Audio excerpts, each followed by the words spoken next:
তাড়াহুড়ো করে খাচ্ছ কেন? আস্তে খাও। আমি কি বলবো, কষে একটা চড় দিয়েছি। আপনার বন্ধু হতে পারে আমার আপনি, কিন্তু আমি কিন্তু আপনার বস। তুমি আইছো, আল্লাহ তোমারে ফিরে আনছে। আল্লাহ গো আল্লাহ, আমি তোমারে কত দেখতে চাইছি। ওরা আমার নিচে না হসপিটালে। বুবু আচ্ছা একটু শান্ত হয়ে বস, শান্তভাবে কথা। কি বুবু, কি এর লিগে শান্ত মুহে? আমার বোন, মারপেটের বোন হসপিটালে মরে যেতেছে গা। আমার ওরা হসপিটালে নাই না, একটা তামসা শুরু করছে বাড়ির সবতে। আচ্ছা আচ্ছা এখন তো ঠিক আছে, এসছি তো বাসায়, তুই শান্ত হয়ে বস। না বুবু, তোমার লিগে আমি যে নাশপাতি, আপেল, বেদানা, আঙ্গুর কত কিছু আনছি, হেডি মনে পড়তে গেছে গা, তাই না রে? আচ্ছা আচ্ছা আবার কিনবো বুবু, আবার কিনবো। কি খাইবো তুমি কও বুবু, কি খাইবা? তুই বস। বইতাছি, হরলিক্সের একটা কোটটাও তো আনছিলাম। এই বাতারিটা মনে আঙ্গুলে নিয়ে চারটে খাই লাইছে। বুবু তুমি কি খাইবা আমার বুবু? সব দেখবো, এখন বস। আচ্ছা বইতাছি। হ্যাঁ বসেন খালা, একটু আরাম করে বসে কথা বল।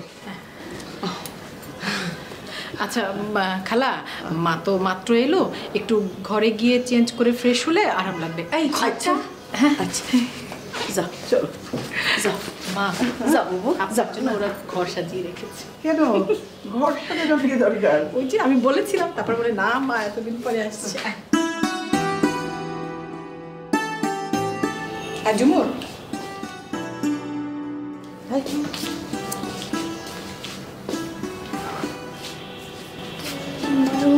লাগবো কি? খালা এতদিন পর আসছে, মাথা ঘুরে পড়েছিল। তোমার এদি এখন বাইন্দা লিখা দাইতো। মা তুমি সবসময় এরকম করো কেন? কি কি করি কে? তুমি এখানে চুপ করে বসে থাকো, আমি খালাকে দেখে আসি। যা ওদিকে যা।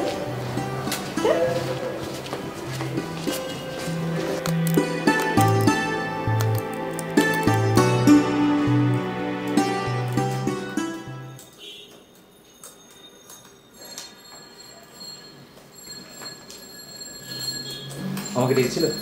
বস। তুই আজকে মিটিংয়ে যাসনি কেন? আমার একটু কাজ ছিল। ঠিক ছিল, যাতে ইম্পর্টেন্ট মিটিংটা যেতে পারিসনি। আমি একটা জায়গায় গিয়েছিলাম। সেটাই তো জানতে চেয়েছি, কি এমন ইম্পর্টেন্ট জায়গা বা ইম্পর্টেন্ট কাজ যে এত বড় একটা ইম্পর্টেন্ট মিটিংয়ে তুই অ্যাটেন্ড করতে পারিসনি? আমি বললাম তো আমি একটা কাজে গিয়েছিলাম, আর আমার সব কাজের খবর কি তোমরা দিতে হবে নাকি? আশ্চর্য। আচ্ছা তুই কি জানিস, এই এই ডিলটা যদি আমরা সিকিউর করতে পারি, তাহলে বছরের শেষে আমাদের কত প্রফিট হবে? তো কোম্পানির প্রফিট হলে তাতে আমার কি? তোর কি মানে? হ্যাঁ, কোম্পানির প্রফিট হলে তাতে তো আমার কোনো লাভ নেই। What's the hell you are talking? কেন তোর লাভ নেই? তো কোম্পানির প্রফিট হলে তাতে আমার কি? আমি বুঝতে পারছি না কেন থাকবে না। হ্যাঁ মানে আমার কি লাভ, তাই না? কোম্পানির প্রফিট হলে তাতে তো আমার কোনো প্রফিট হচ্ছে না। আমি বুঝতে পারছি না কেন থাকবে না। কেন আমার লাভ?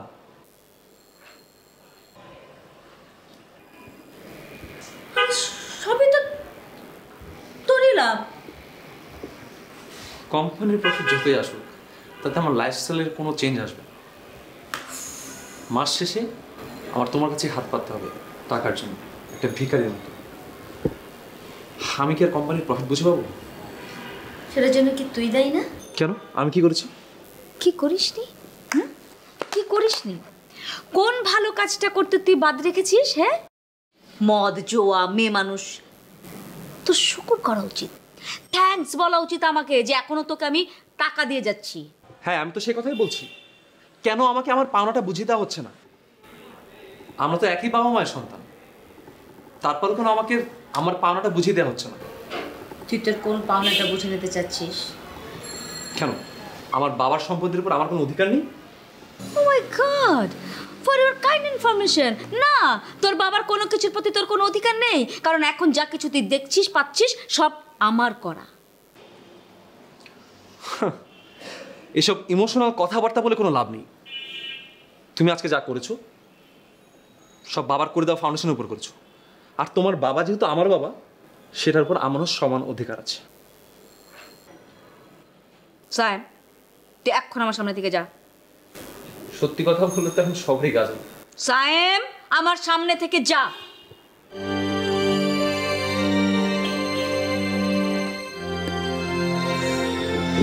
ও আরেকটা কথা, তোমার ওই জিম সাহেব, তার সাথে আমি কোথাও যেতে পারবো না। সে হয়তো বা তোমার অনেক ক্লোজ হতে পারে, কারণ সে তোমার এক্স বয়ফ্রেন্ড, কিন্তু আমার কাছে সে একজন সাধারণ কর্মচারী।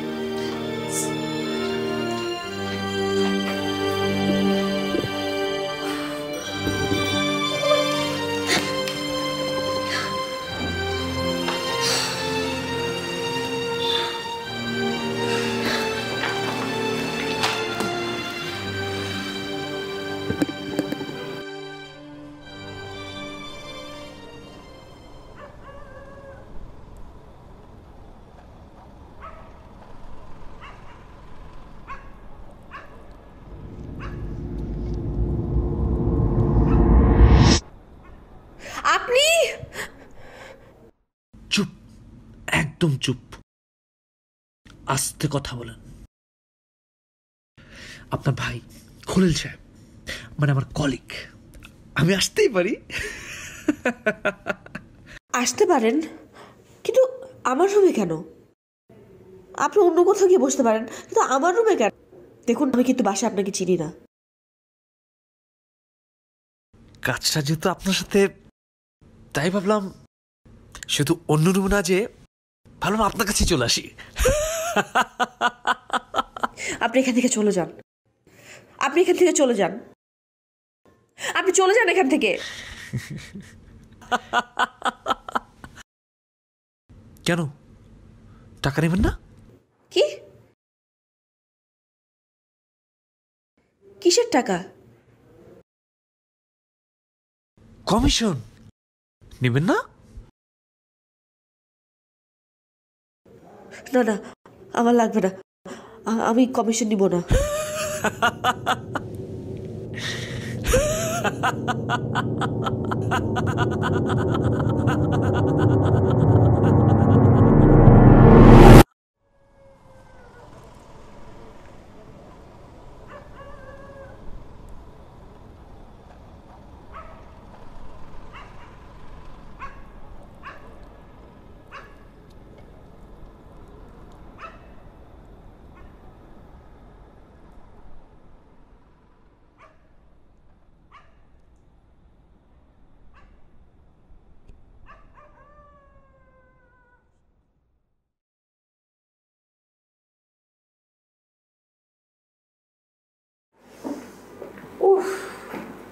আমি আর বের হব না ভাইজান।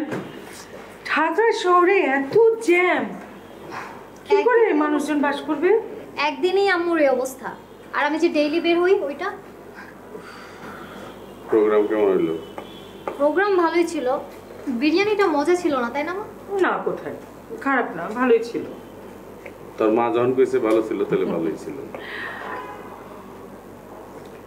বুঝছি তুই কি করবি, তোর বাবার কথা জিজ্ঞেস করবি তো। একটুখানি আগে দেখছি ওই রুমে বই পড়তেছে, এতক্ষণ ঘুমায় পড়ছে বোধ যায়। দেখ ঘুমিয়ে পড়েছে, হইতেও পারে। মনে হয় না।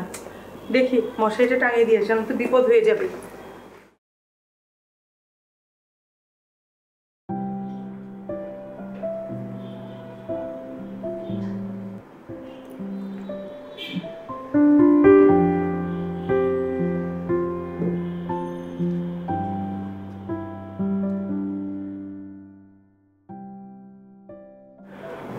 তোমরা আসছো? হ্যাঁ, কেমন হলো তোমাদের প্রোগ্রাম? এই তো হয়েছে, ভালোই, খারাপ না। একটা বই পড়ছিলাম, কখন যে চোখটা লেগে এলো। কি মশা, মশার মধ্যে ঘুমাচ্ছ, মশারিটাও টাঙিয়ে গেলাম না, কামড়ে তো শেষ করে দিল তোমাকে। আর এই মশার কামড়ে এই শরীরে কি আর কিছু হবে? কি বলো না, আর একটা অসুখ বাঁধাবে তো। আমি মশারি টাঙানোর ব্যবস্থা করছি। না না, শোনো, কি বলো? তোমার সঙ্গে আমার একটু কথা আছে। কি কথা? মামা, নিচতলার রায়হান কি এসেছিল?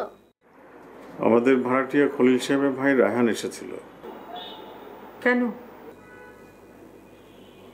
আইছিল। কেন? কেন ভাইয়া তোমাকে কিছু বলেনি? না, আমাকে ভাইজান কিছু বলেননি। কি জানি ওকে বলে কারেন্টের কি সমস্যা, ফ্রিজের মাছ মাংস দুধ সবজি সব দেখি নষ্ট হয়ে যাবে বেলাছে। আরে এখন আমি কি করব? মিস্ত্রি কই পাবো এই রাত করে? কালকে ঠিক করে দেবনি। কিন্তু ফ্রিজের সব নষ্ট হয়ে গেলে তো ওদের খাওয়া দাওয়া অনেক প্রবলেম হয়ে যাবে। আম্মা জান, আপনি এই পাকনামি করতে হবে না, বুঝেন নাই? নষ্ট হইলে পচলে ফালিয়ে দিব ডাস্টবিনে। আপনার সমস্যা কি, আমার সমস্যা কি? তার মানে তুমি কিছু শোনোনি? কিন্তু আমি শুনেছি, এবং যা শুনেছি সেটা আমার মোটেও ভালো মনে হয়নি। তুমি কি শুনেছো আর যেটা তোমার পছন্দ হয়নি? ভাইজান ছেলেটাকে থ্রেট করেছে। কি করেছে? থ্রেট করেছে। কি যাতা বলছো? নিজের কানে শুনেছি। যাতে বলবো কেন? কি শুনেছো বলো তো? ভাইজান ওই ছেলেটাকে ডেকেছিল। কেন? শীষের সাথে ওর কি সম্পর্ক সেটা জানার জন্য। রায়হান কি বলেছে? ও তো বলেছে আমরা যা জানি সেটা ঠিক না। ভালোই তো বলেছে। এখানে হুমকি দেওয়ার তো আমি কিছু দেখলাম না। ভাইজান রায়হানকে এটাও বলেছে যে ভাইজানের কথাগুলি রায়হান যেন হালকাভাবে না নেয়। তো এটা একটা থ্রেট হয়ে গেল না? যদি হয়ে থাকে তাতে কি হয়েছে? আরো বেশি কিছু বলা উচিত ছিল না? না, উচিত ছিল না। আর যেটুক বলেছে সেটাও ভাইজানের বলা উচিত হয়নি। কেন উচিত হয়নি? কেন উচিত হবে? এক হাতে তো আর তালি বাজে না। আরে এখানে তো আমাদের মেয়েও জড়িত। আমি তোমার কথা কিছুই বুঝতে পারছি না। না বোঝার মতো আমি তো কিছু বলিনি। সব কিছু একটা সিস্টেম আছে। ভাইজান তো ওর গার্জিয়ানকে ডেকে এই কথাটা বলতে পারতো, তাকে কেন সরাসরি বলতে গেল?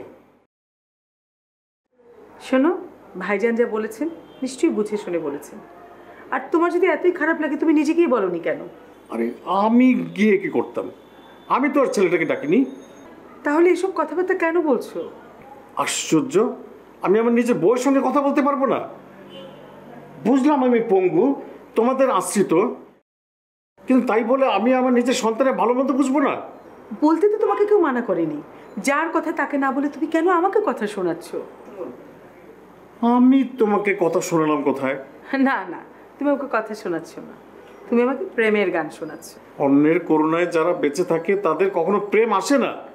কথাটা তোমাকে জানানোর দরকার ছিল, তাই আমি তোমাকে কথাটা বলেছি। এই কথাগুলো আমার কানের কাছে ভেজর ভেজর না করে যেখানে বলো সেখানে গিয়ে বলো। তোমার তো কখনোই আমার কোনো কথাই ভাল লাগে না, সব কথাই ভেজর ভেজর মনে হয়। আপনি বাইরে থেকে আইছেন, ভিতরে যান, বাবার খবরটা নেন, ফ্রেশ হন, পরে বাকি কথা বলবো, ঠিক আছে? যান।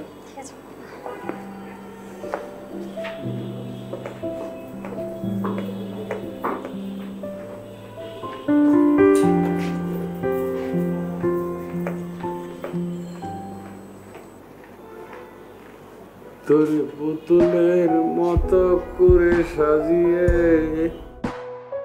হৃদয়ের কোঠরে রাখবো আমি, নেহেই নেহেই নেহি রে।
হ্যাঁ মিস রুমা, কেমন আছেন?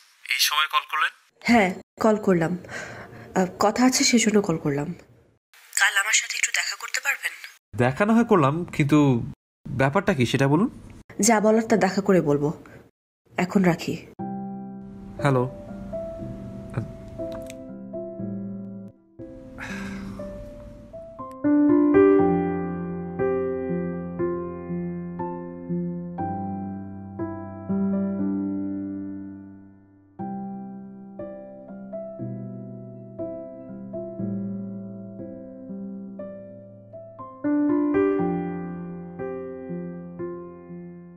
দাদু কি করতেছো?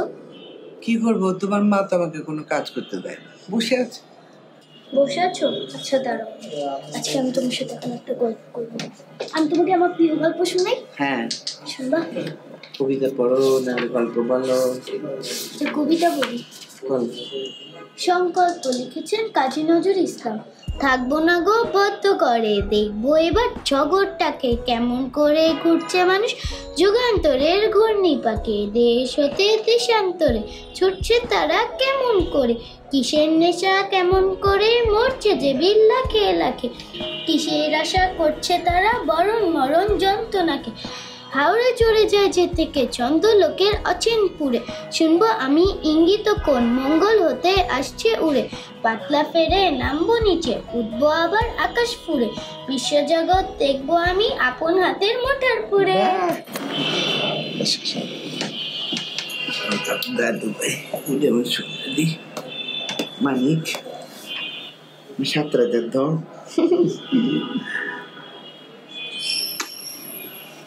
হ্যাঁ সুন্দর তো কবিতার বইটা এমনি সুন্দর দেখতে, ছবিগুলো এতে কাজী নজরুল সুন্দর ছিল দেখতে। জানো আমি তোকে দেখেছি সামনে কথা বলতে, সত্যি কথা তো বুঝতেন না, দেখা করে তাকিয়ে থাকতেন।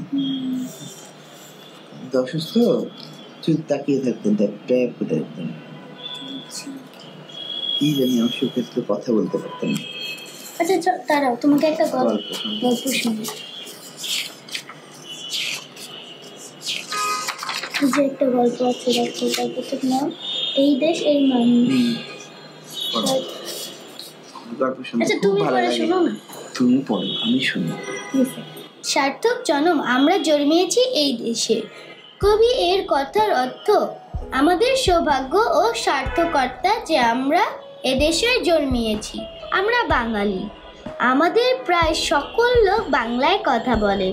তবে আমাদের দেশে যেমন রয়েছে প্রাকৃতিক বৈচিত্র্য, তেমনই রয়েছে মানুষ ও ভাষার বৈচিত্র্য। বাংলাদেশের পার্বত্য জেলাগুলোতে রয়েছে বিভিন্ন ক্ষুদ্র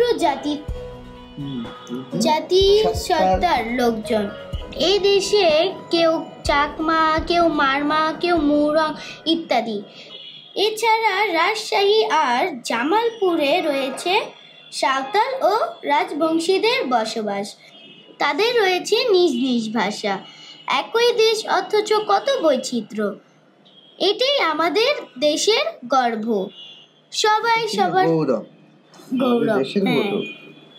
গর্ব হয়, কিন্তু এখানে লেখা আছে গৌরব। সবাই সবার বন্ধু আপনজন।